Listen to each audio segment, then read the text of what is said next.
In this tutorial we will cover how to create and schedule Runtool projects.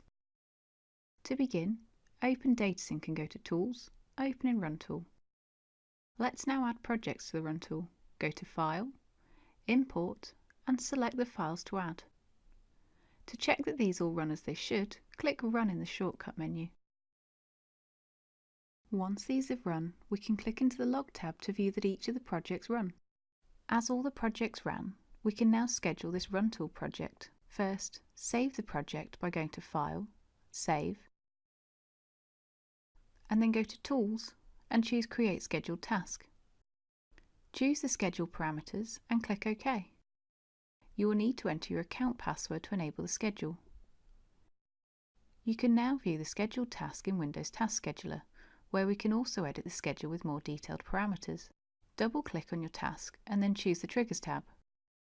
Choose Edit and edit your schedule as required. For example, you could set this to run on the last day of the month. Once you are done, press OK to save your changes. You may need to enter your account password to enable the changes. Your Runtool project is now scheduled.